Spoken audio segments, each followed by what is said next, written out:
Let's go. It's Thursday night. Let's do it. I got takes.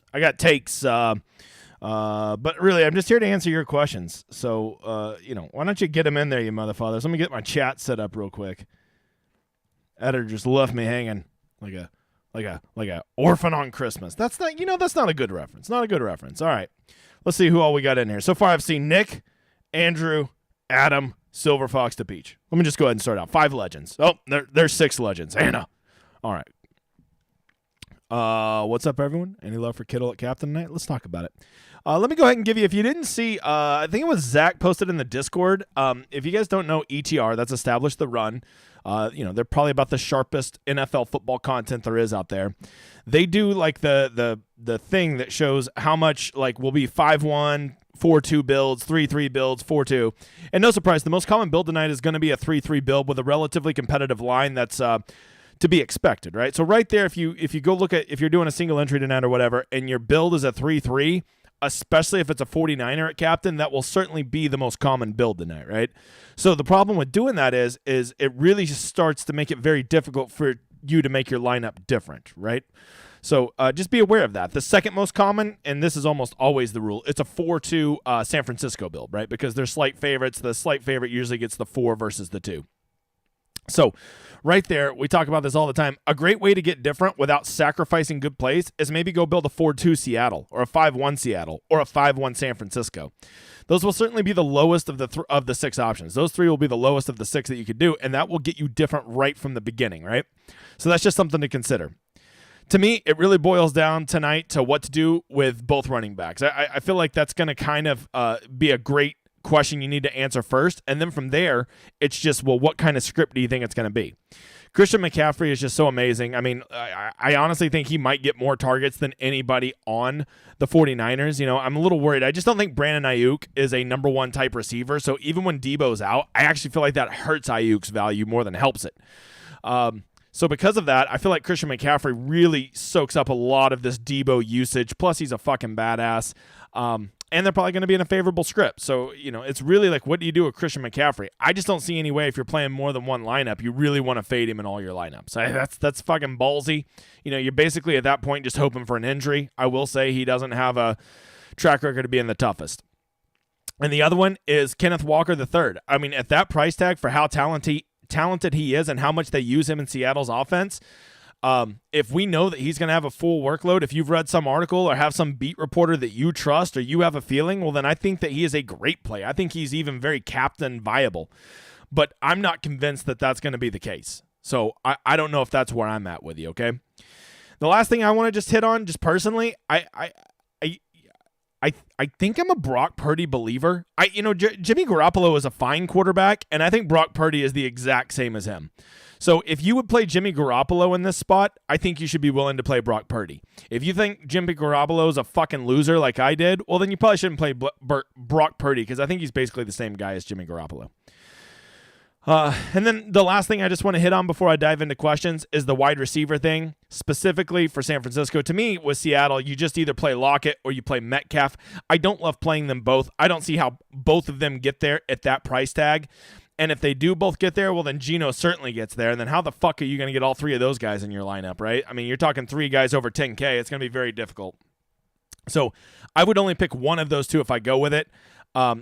Instead of going to Seattle's 3rd or 4th receivers, I'd rather just go jump on their tight ends. I would like Fant and Disley more than Goodwin. But the good thing about Goodwin is that he is a home run hitter, and he has electric after the catch ability if he catches a deep one. So and that, I guess he could be an okay punt captain, I guess. What the fuck is his price, by the way? Something tells me he's overpriced. Oh, 6,400? Get the fuck out of here.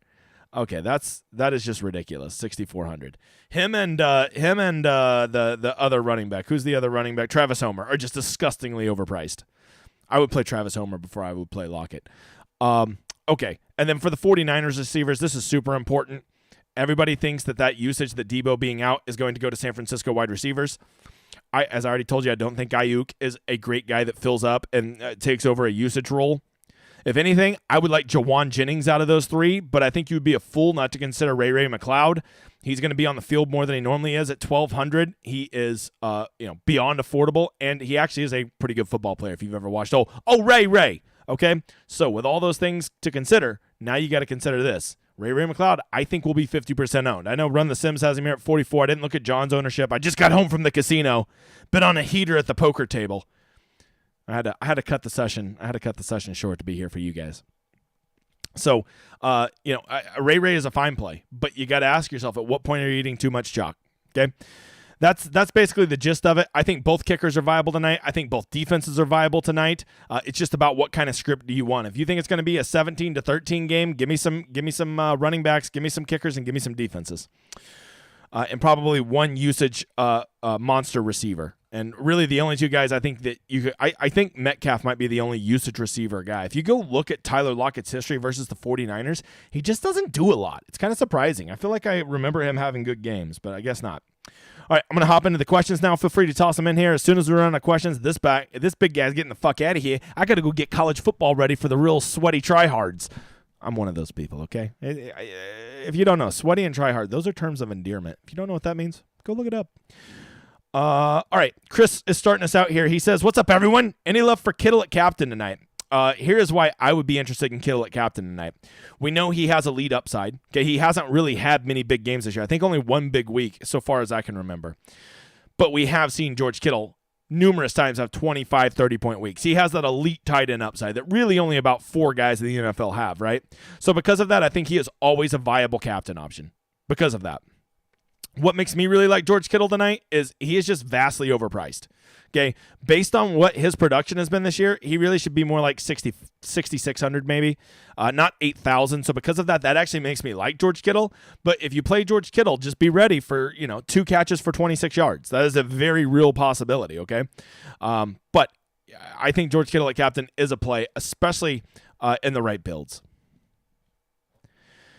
What's up, Wade? Brett? Kenny says, Kittle or Lockett captain is who I like. Kenny, I was looking at that. My initial build, I had Lockett as my captain.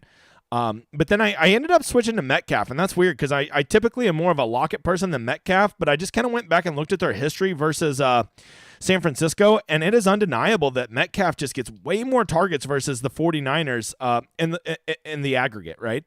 And so because of that, I kind of liked him. But I think both of those guys are viable. I do kind of like a wide receiver tonight at captain. I think that's a great way to be different.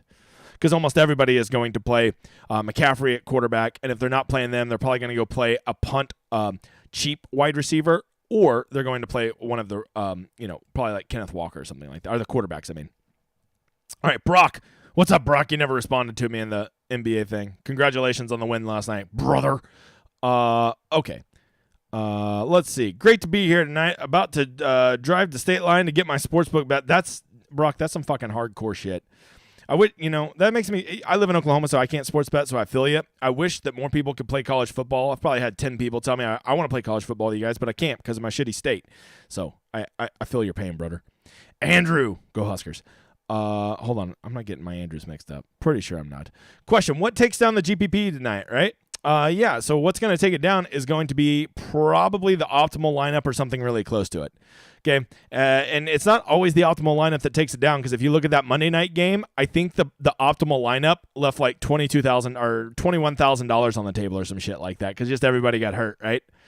I don't think you ever want to bank on injuries, but if you're ever going to, I guess a 90% McCaffrey is the time to do it, right? I do remember him getting hurt on a slate just last year when he was 90%. DePeach, 35% dog builds for me tonight. Okay, so if you're building 35, okay, so I assume when you say dog builds, you're talking about Seattle as the underdog. You're going to play for them to win. I actually think that that's going to be pretty in line, DePeach, with what most people are going to do. Just looking at it, it looked like about 30% of lineups were building 4-2 Seattles and 5-1 Seattles combined. It might have been a little lower than that, but it was higher than you think. So to me, I would probably try to bump that number up closer to 50 if you really want your kind of script to have some leverage on the field. Nuggets, man of the people. Seattle's defense gives up the second most points to opposing tight ends. Yeah, I mean, if you guys are trying to sell me on Kittle, you ain't got to. I'm already there. I don't mind Kittle at all. Am I going to play him? I don't know, because he's also one of those guys that I could see catching some steam tonight because of stats like that. And I'm always down to fade a chalky George Kittle. But, I mean, just looking at here, 28% is pretty low. That's pretty low. To me, to be chalk at Showdown, you usually need to be over 40%, especially if you're one of the higher price guys. Adam says McCaffrey in the flex does no good, right? Captain or none. I mean, I think if you're trying to win a GPP with over 1,000 people, Adam, I think that that makes a lot of sense. But I will tell you right now, I have a build in our Discord league. I'm pretty sure I have McCaffrey as a flex right now, just because I have a. Wow, he's on TV right now. I have a guy who's on TV right now who is my captain tonight. I feel like McCaffrey gets there, but not as much as this guy gets there. I built my script on how I thought it would go. And whenever I got McCaffrey out of the captain and put him into flex and put that other guy at captain, it allowed me to bump up my sixth guy in my lineup to somebody that I liked a lot more than the punt that I had in there, right? I don't want to play fucking juice check or some shit like that. All right, Nick says, could DK and Lockett get there without Geno? Not a chance. I just don't see any way. I mean, like, literally, they would each have to have 100 yards apiece on 10 catches apiece, and then, like, maybe one touchdown between them, so they both have really good games, but then somehow Geno doesn't. But, I mean, Fant's going to catch some passes. Disley's going to catch some passes. The running backs are going to catch some passes. Goodwin will catch a pass. So I just, like, if both of those guys have big games, I just don't see any way that Geno probably wouldn't get 302 touchdowns if they both have big games. So, no, I don't like it. Now, a DK or Lockett by themselves, yeah. And if you would have said DK and maybe like Disley or somebody like that, somebody who literally just needs one catch for 8 yards and a touchdown, well, now that's kind of viable. Those two guys could get there without Geno going off. But two guys over 10,000, for those guys to pay off that price tag, Geno's having a fucking monster, brother. Revenge narrative for Goodwin. Well, okay. First of all, the Peach. Let's pump the brakes on the Goodwin revenge narrative, because I'm pretty sure he's played for like 7 NFL teams. So if we do that, then we're gonna have to be playing in almost every Showdown slate. Am I right, Goodwin? Plus, he's a fucking Longhorn. Fuck the Longhorns. I'm sorry, Texas fans. All right, Brock. All I know from trying to learn football for years is that if you lose 2 quarterbacks and a star with an athlete, you save a star running back as much as possible for the playoffs. No idea what you're fucking talking about, but I like it. Okay, Nuggets, man of the people. San Francisco defense gives up the second. I swear to God, I've already read that stat. Hannah says, do you think that it would be okay to Mason and fade Kenneth Walker? So play Mason and fade Kenneth Walker? Who is Mason? Are you talking about Travis Homer? Who is Mason? I don't even know. Is Mason a player? Because I don't know who the fuck Mason is. Am I reading that right? To play Mason. I don't know. Maybe it was a typo or something. But look, there's no way I would ever play both Seattle running backs. If you go play Travis Homer or whatever Seattle running back, then there is, if you think Kenneth Walker is going to be limited tonight, or maybe just out there as a decoy, then you could play the other running back. But I would never play them together. I don't know if that answered your question, but I'm also trying to decipher. Asaqua, you never get up from the table on a heater. I wasn't really on a heater. I just won a couple hands. I was just playing really well. I've really learned that this casino during the day, it's just a bunch of old farts that are really bad at poker. And if you just sit there and wait for good hands, they'll pay you off. Like, I guess because I'd never shut the fuck up at the table. When you talk a lot at the table, they just think I'm bluffing. And literally all I'm ever doing is turning over the nuts, and they'll still pay me. I guess it's because I run my mouth, and that makes them think I'm bluffing. I don't fucking get it. But I like that they keep paying me money. I mean, I haven't hardly gotten any hands the last 2 days, and I probably won a little over $1,000 just waiting for a hand, and then they fucking pay me on it. All right. DePeach, week 2, Lockett went 9 for 107. Exactly, DePeach. That is his one game. That's why I said in the aggregate. If you go look at his career versus San Francisco, he does not have a great track record. That's why I was clear to point out in the aggregate and not just recently, right? By the way, for the aggregate, I use that word, and I'm not trying to sound like a fucking smart guy. Aggregate just means like in total, if you add it all up, right? That's what aggregate means. That's just not a word a lot of people know. Fuck, I don't even know if I could spell it. I'm pretty sure Greg's in there. Who's my old college roommate? Rest in peace, brother.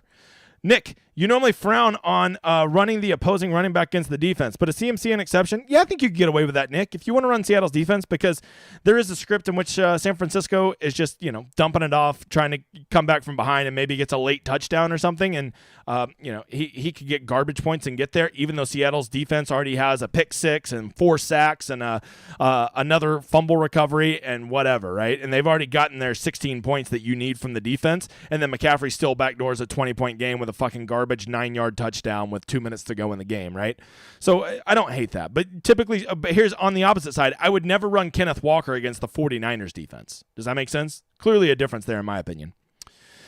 Kim, the legend, says, just hopping on, did you discuss what you think about Debo's share tonight, Jennings or Ray? I did, Kim, and I said that first of all, I think that a lot of people are going to just think naturally that Brandon Ayuk is going to become the number one receiver, but I don't think Brandon Ayuk is a number one receiver. I think his value is actually hurt because of Debo being out. I think it makes him less good of an option.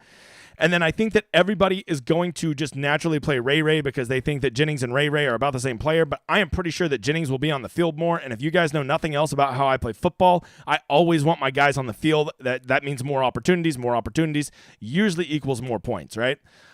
So if I had to pick one, I would probably go with Jennings, but they're all going to be popular. I think there is a case to play none of the San Francisco wide receivers. I think you could go Kittle, Purdy, and McCaffrey and be just fine.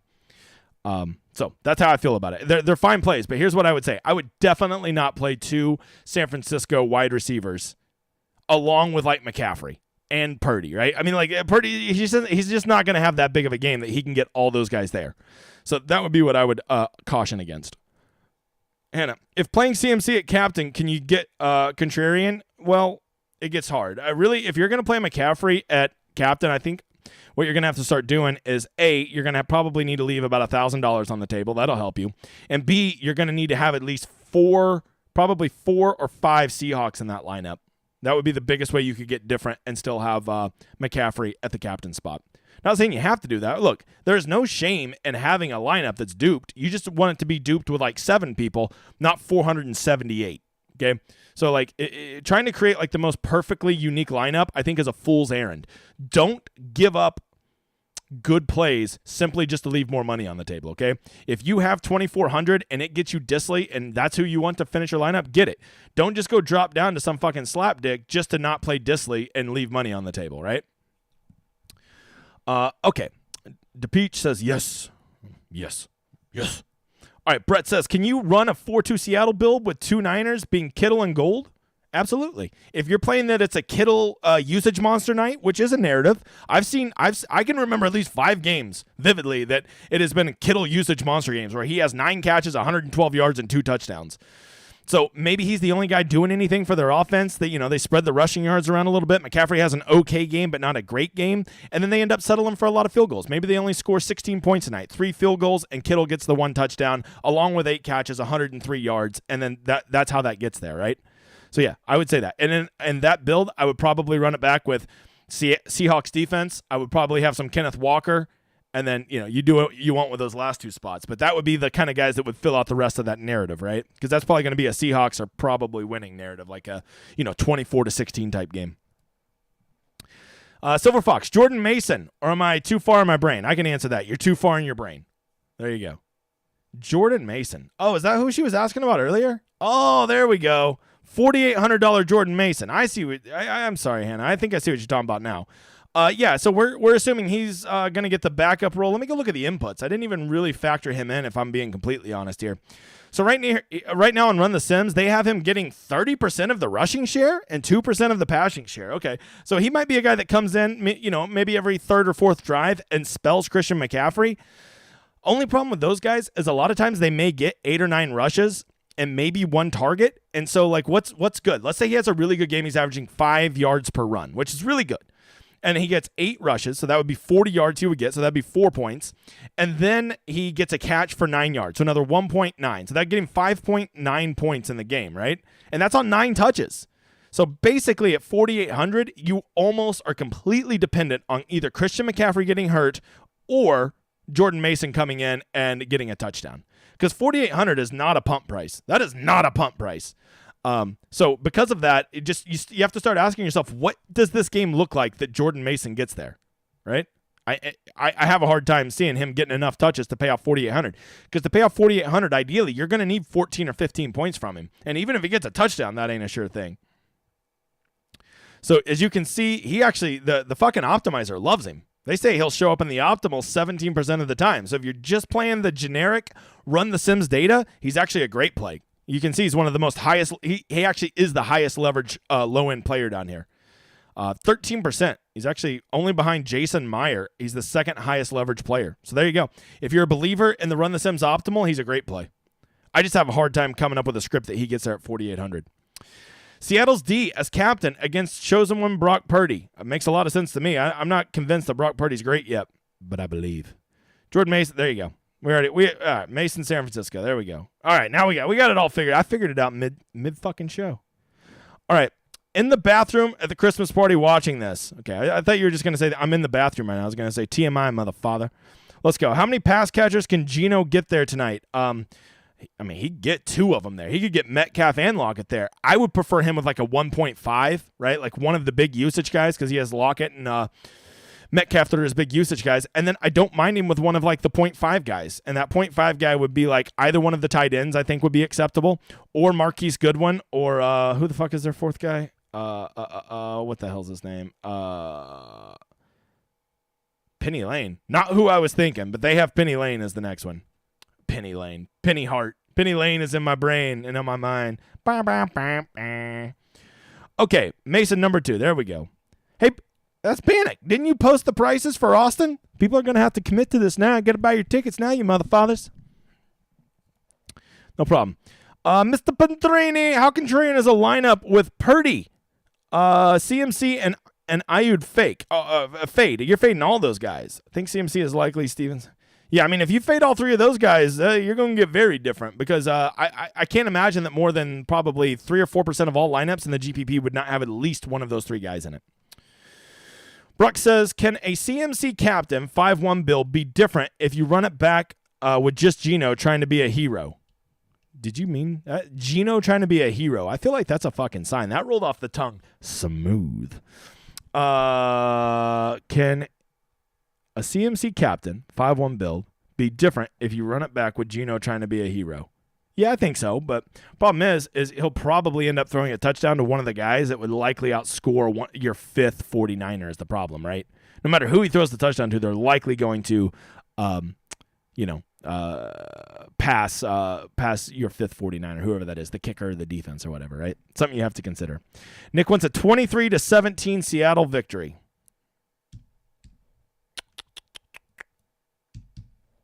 Run the Sims. Run the Nick. Here you go, Nick. The results are in. And that build, it would appear as though, I mean, really not much changed. Not much changed. Because, that line you gave me isn't so much different than what it's actually going to be. I mean, they really love Jason Myers in that, because he's probably going to get 3 field goals with that score, right? So, there you go. All right, looks like we're running out of questions. I'm going to go get college football ready. I still got to make the stone and put out a video so we can be some sweaty tryhards tomorrow. So good luck tonight, guys. Make sure to go fill out your Discord League contest, right? Don't forget to do it. Get in the Discord, you motherfathers. Did you guys know there's a fucking website that will tell you who visits your Twitter page the most? It shows you the top 10. I had no idea. Fucking Kobe showed that to me. Had no idea. I don't know how reliable it is. I will say all 10 of my people that are like the 10 most that check out my page are all like mega big names. So I'm thinking this must not be counting like normal people. Okay, because I know fucking Nick visits my Twitter page more than some of the people that run that top 10. All right. Can you run a 24-21 build? Last one. 24-21 Seattle. Once again, guys, these scores aren't very much different than the score that's already in there, so you're not going to get dramatically different shit. First place I should go when I land in Vegas tomorrow. I don't know what time you're landing, but if you do me a favor, Nick, you go to the day crew at the Cromwell, 12 to 8, right? 12 to 8. is what time the day crew works at the Cromwell, which is right there next to Flamingo. You go in there, you go to the craps table, and you find a guy named David or a girl named Eva. Those are my two favorite. Most of the dealers will know me. And you just say, do any of you guys know James? And if none of them know me, it's a sad day because Cromwell is changing before our very eyes. So, yeah, wait till noon, Nick, and then get over to the Cromwell. Let the day crew get in there. Get a Corona in your right hand. Get a couple dice in your left hand and get going. And then ask them if they know me. And if they do, you toss them a little $5 chip and says, the big guy misses you. Okay, that's what you do. That's what you do. All right, I'll pay you back the $5, okay? Fuck. All right, guys, good luck tonight, man. I'm going to skedaddle. Go Seattle. Am I right? Later, guys.